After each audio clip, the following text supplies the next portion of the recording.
제가 이제 청년 사역할 때 한 청년이 저에게 찾아와서 따지듯 물은 질문이 있었습니다. 목사님, 제가 하나님을 이해할 수 없고 또 믿지 못하겠습니다.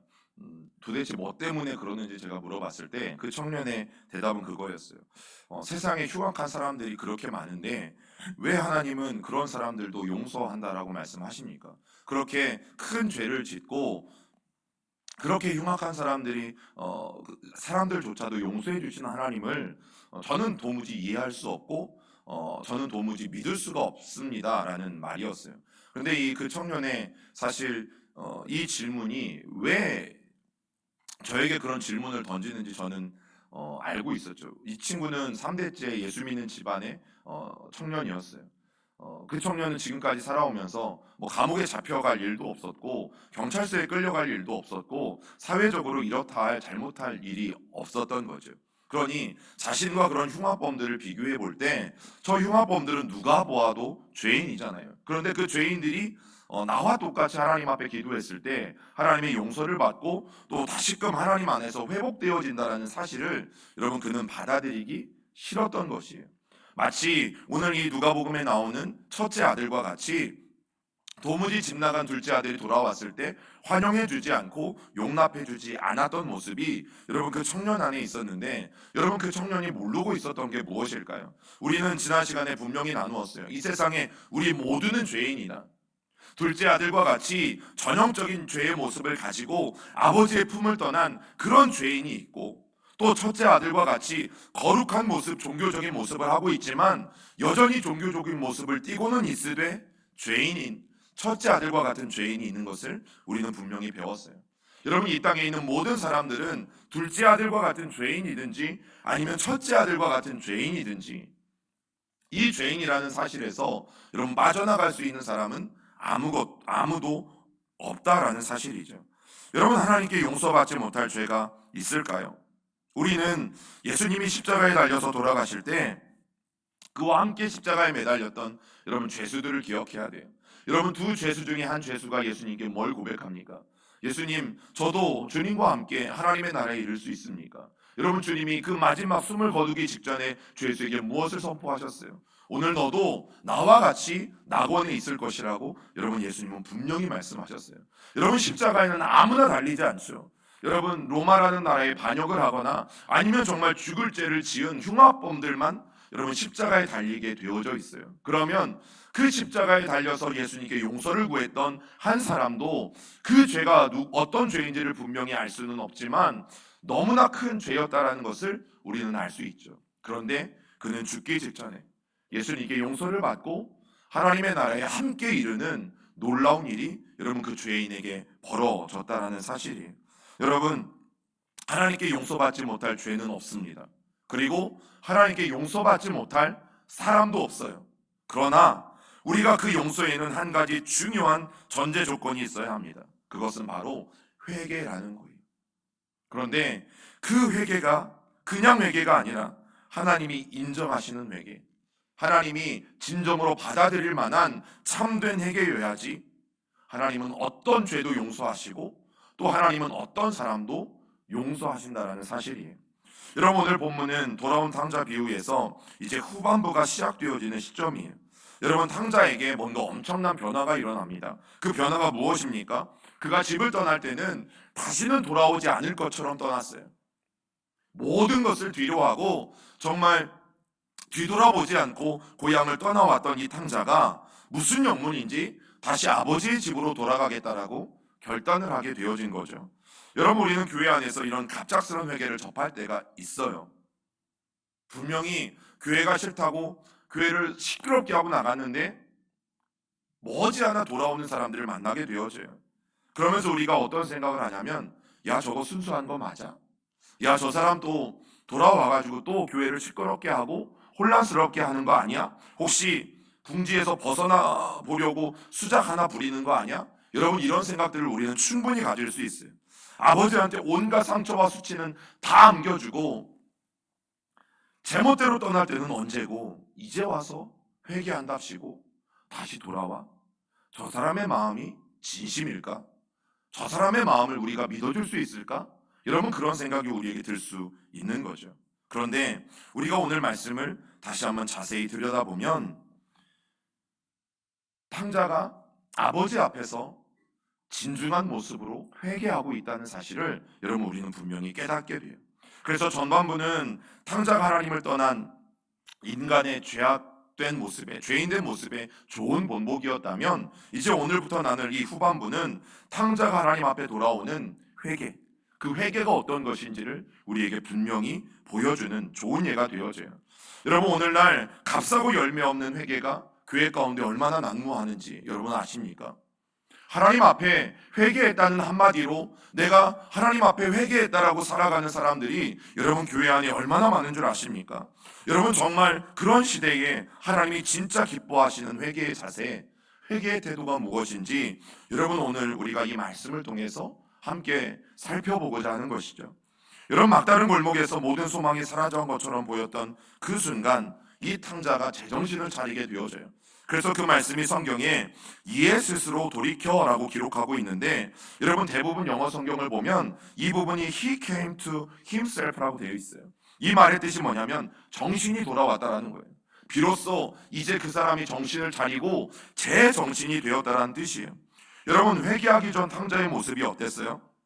미친 사람 같았어요. 정신 이상자 같았어요. 여러분, 아버지 앞에서 대들고 아버지의 명예가 어떻게 되든 아버지가 수치와 모욕을 당하는 상관없이 자기는 뭐만 받으면 됐어요? 유산만 받으면 됐어요. 아무것도 보이지 않았어요. 자기에게는 그저 아버지의 돈만 필요했고 빨리 먼 나라로 떠나가서 이제 아버지로부터 자유롭게 되어져서 자기 마음대로 살아가는 그것만 보였어요.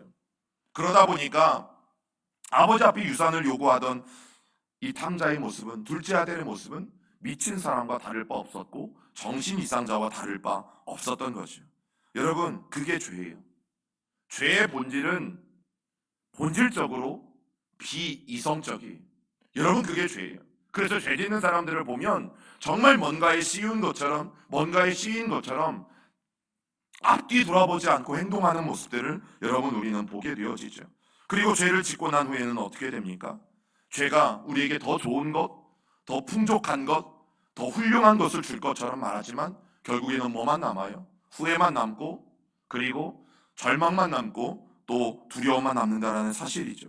이런 막다른 골목에서 자포자기하며 정신 이상의 모습을 보였던 이 탕자는 이제 극적으로 제정신을 차리게 되어졌어요. 그리고 그제야 멸망으로 치닫던 자신의 삶의 방향을 돌이켜서 다시금 아버지께 돌아가기로 결단을 하게 되어지죠. 여러분, 우리말 성경에 스스로 돌이켜라고 번역된 이 말의 원어를 살펴보면 구체적인 행위를 담고 있는 돌이킴을 의미해요. 단순히 내가 돌이켜야겠다? 아니, 내가 단순히 그러지 말아야겠다가 아니라 이는 행동으로 옮겼다라고 성경은 우리에게 말해주고 있는 거예요. 그러니까 성경이 말하는 회개는 뭐예요? 우리의 방향을 바꾸는 거예요. 우리가 새신자반을 하면서 뭘 배웠어요? 죄는 뭐다?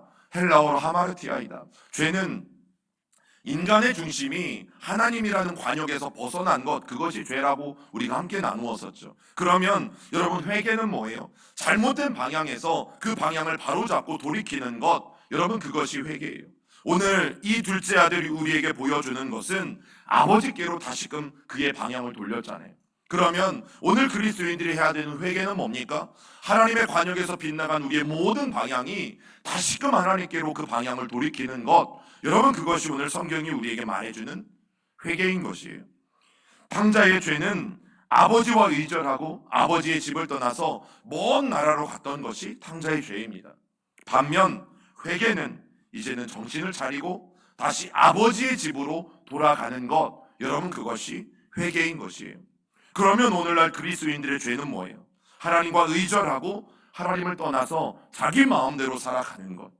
그러면 우리에게 회개는 뭡니까? 우리도 정신을 차리고 다시금 하나님 앞에 돌아오는 것. 여러분 그것을 성경은 회개라고 말해요. 그런데 분명히 구분해야 될 것이 있습니다. 여러분, 회개는 후회가 아니에요.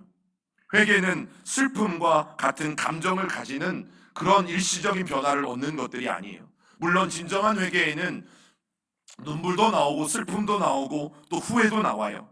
하지만 그것 자체가 회개가 아니라는 사실이에요. 여러분, 성경은 후회나 눈물 몇 방울 흘리는 정도로 그것을 회개다라고 결코 말하지 않아요. 그리고 하나님은 우리의 눈물에 속지 않아요. 우리 하나님은 우리의 눈물 몇 방울에 절대 속지 않아요.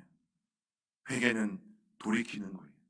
저와 여러분들의 방향이, 저와 여러분들이 마주하는 방향이 다시금 아버지께로 온전히 돌아서는 것이에요. 그래서 진정한 회개를 위해서는 하나님의 은혜와 도우심이 절대적으로 필요하다라는 사실을 여러분, 우리는 분명히 알아야 합니다. 여러분, 성경에 보면 에서가 나오죠. 에서는 자기 장자권을 경휼히 여겼고 그것을 야곱에게 팔아버린 것으로 말미암아 후회했어요. 그것을 다시 돌려달라고 애원했어요. 그러나 그것은 후회이지 회개가 아닌 것이, 가룟 유다도 스승인 예수를 배반한 자신의 행위가 나중에 옳지 못했음을 깨닫고 그 돈도 다 필요 없다고 버려버리고 그는 스스로 목숨을 끊었어요. 그러나 가룟 유다도 결국 회개에 이르지 못했어요.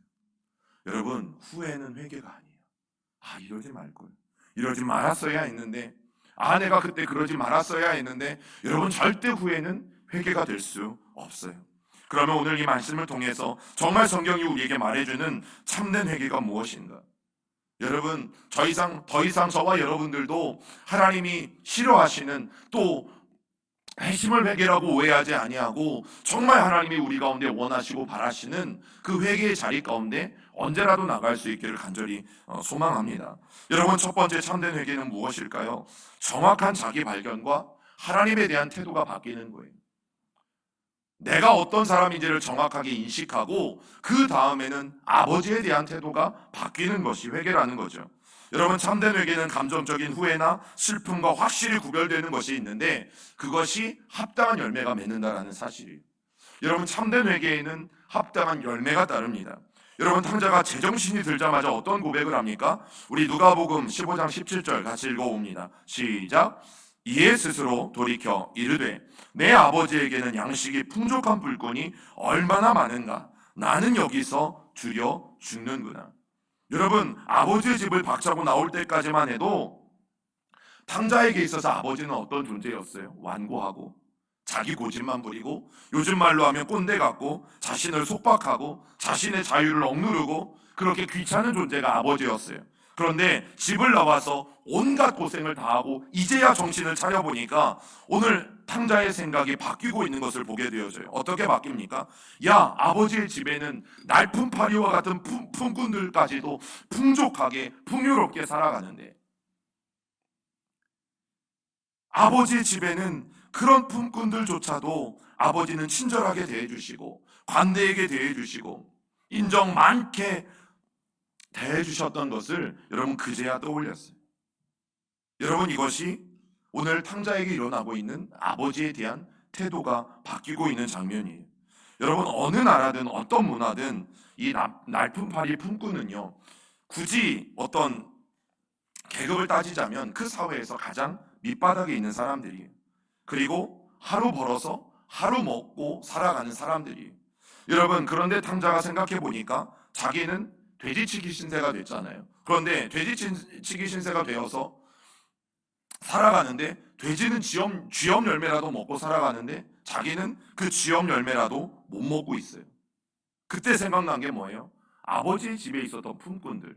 품꾼은 뭐라고요? 그 세상에서, 그 사회 속에서 가장 낮은 직급의 사람들이에요.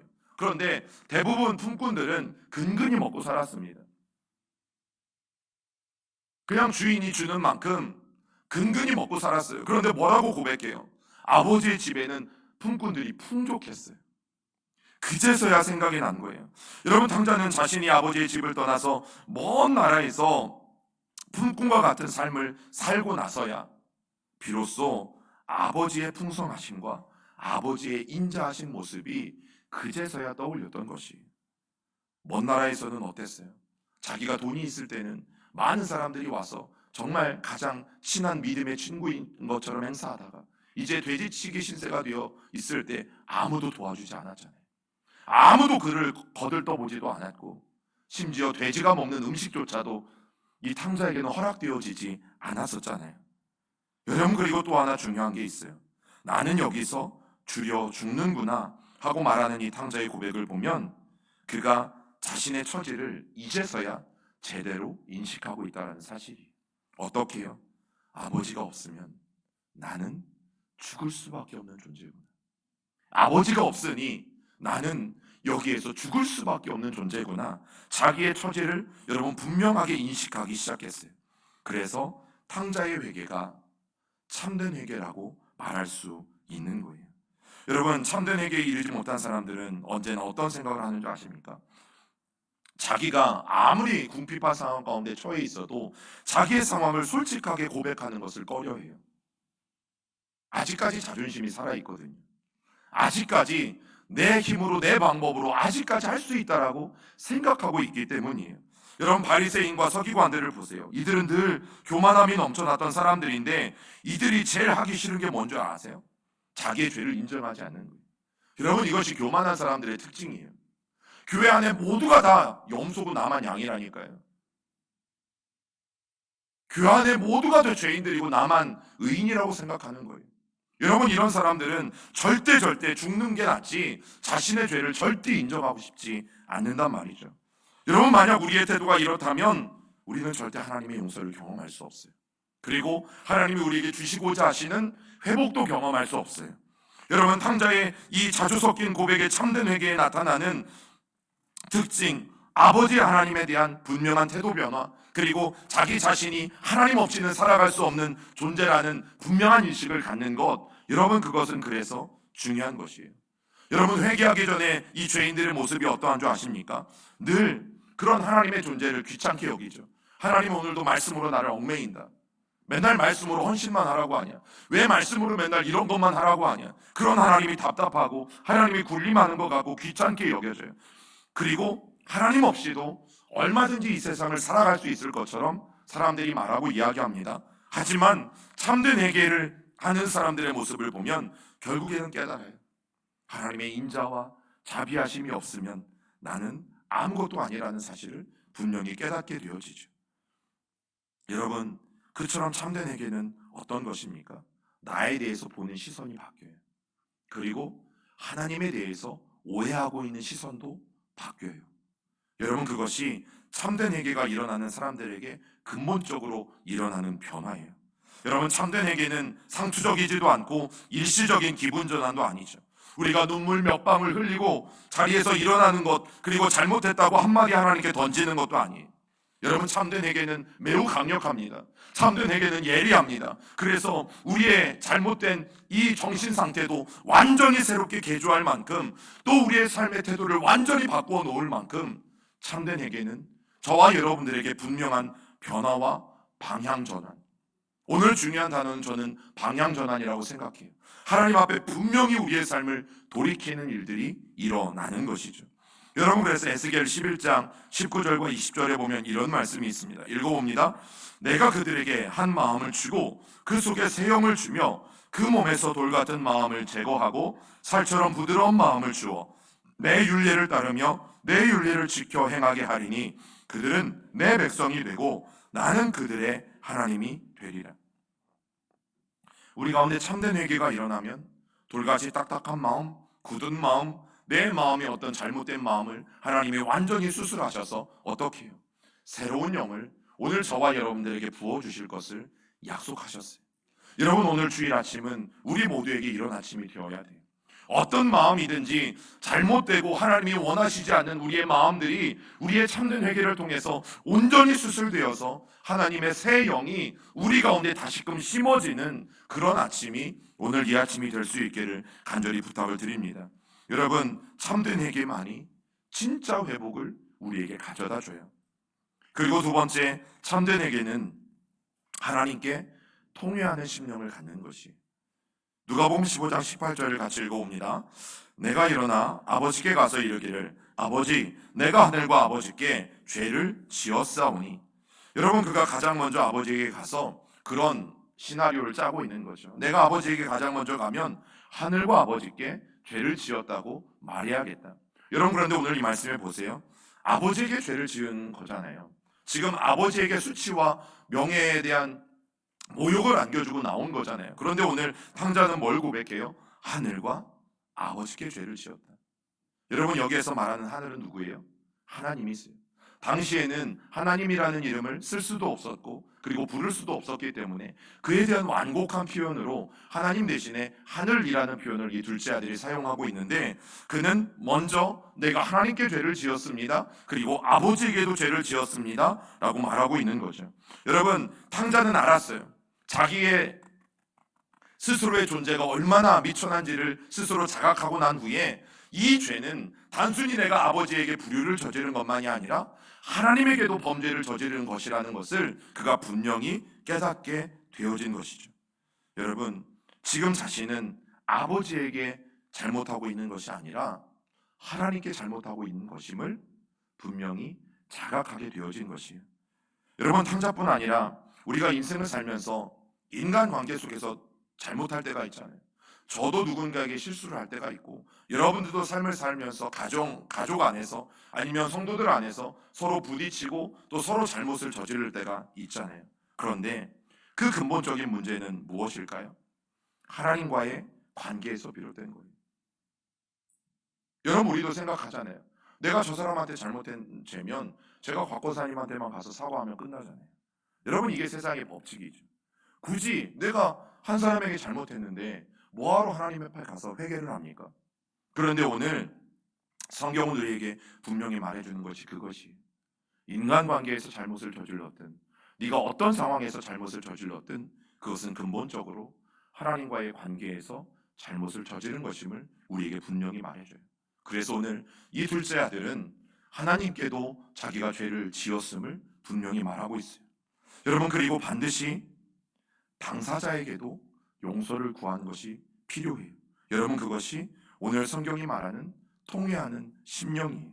여러분, 어떤 사람들은 하나님께만 용서를 구하면 되지, 뭐 굳이 내가 저 사람한테까지 뭐 가서 잘못을 말해야 됩니까? 라고 말하기도 하죠. 여러분, 영화 밀양을 보면 여주인공 신혜라는 사람이 나와요.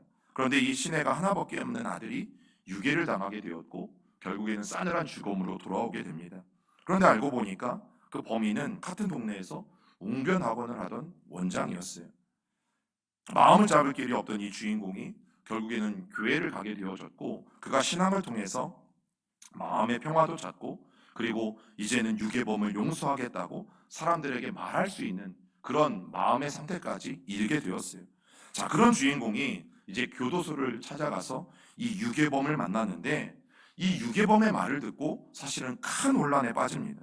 이 유괴범이 너무나 뻔뻔하게 뭐라고 말하냐면, 나도 눈물로 회개하고 용서를 받았습니다. 맞는 말 같죠? 맞는 말 같아요. 나도 눈물로 회개하고 용서를 받았습니다. 그런데 이 이야기를 들었던 주인공 신혜는 너무너무 충격을 받은 거죠. 왜냐하면 아직 자기 아들이 유괴되어서 죽은 그 상처가 아물지 않았어요. 그런데 자신은 이렇게 괴로워하고 있는데 죄를 지은 그 사람은 뭘 말하는 거예요? 나는 용서받고 구원받았습니다.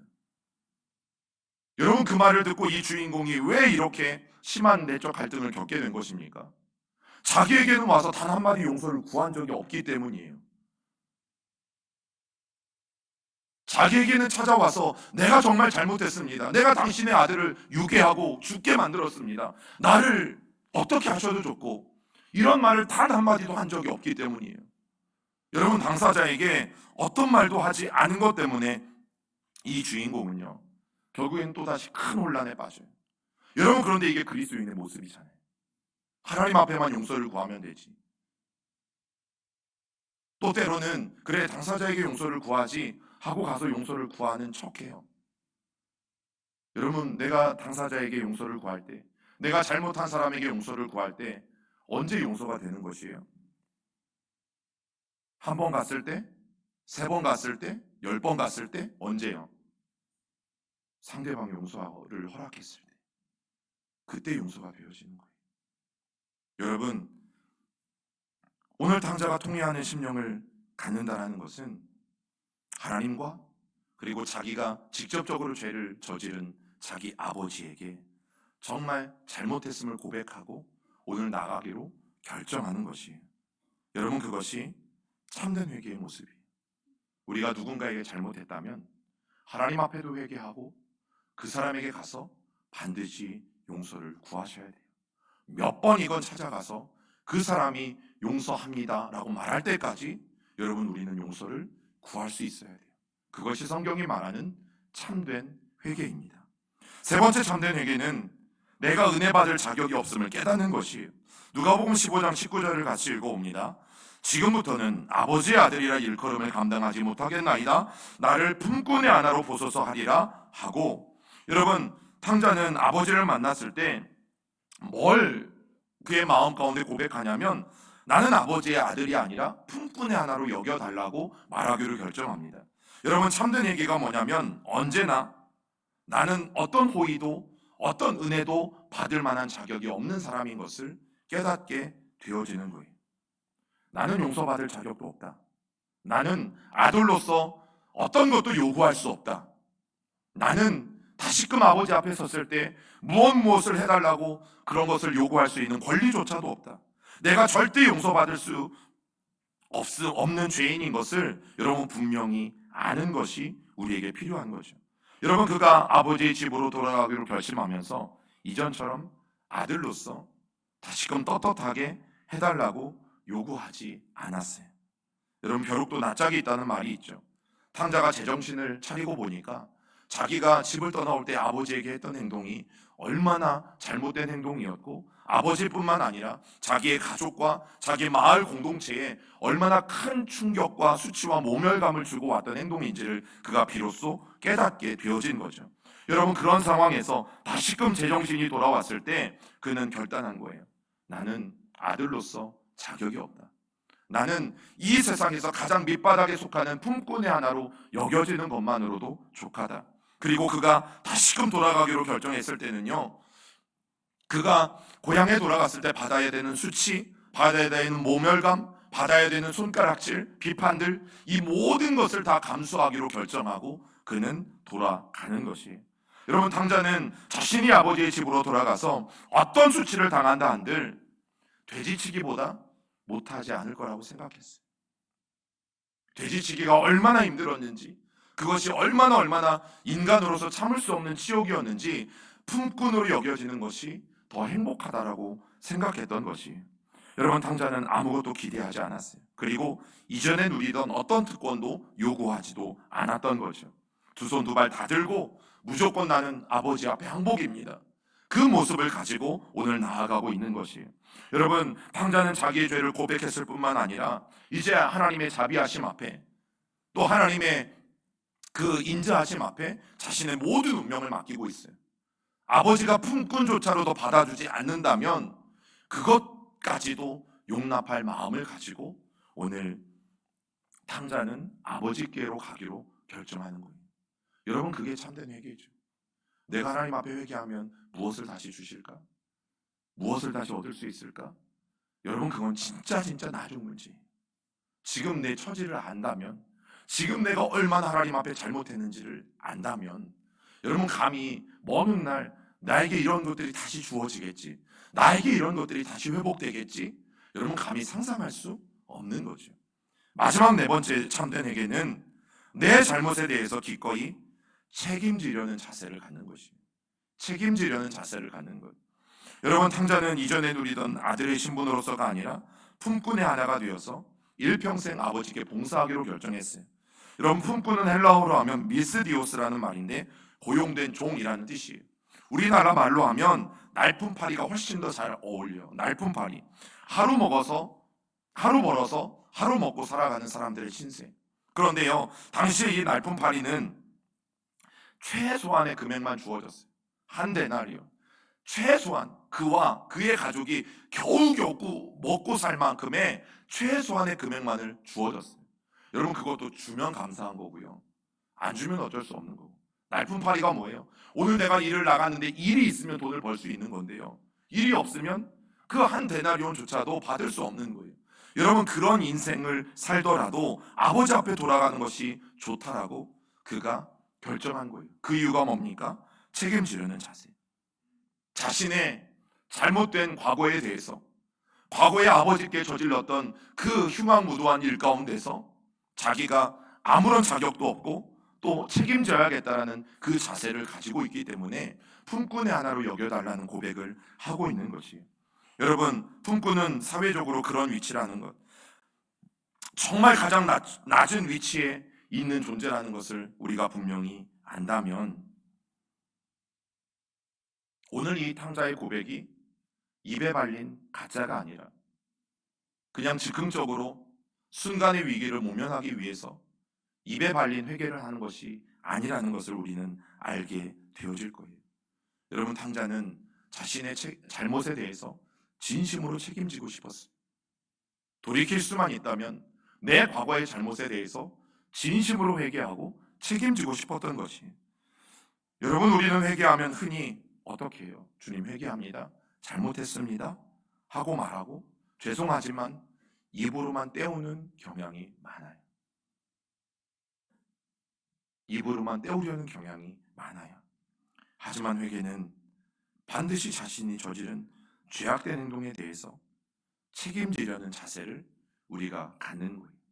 여러분, 돌이킨다라는 말은 행동이라고 말씀드렸잖아요.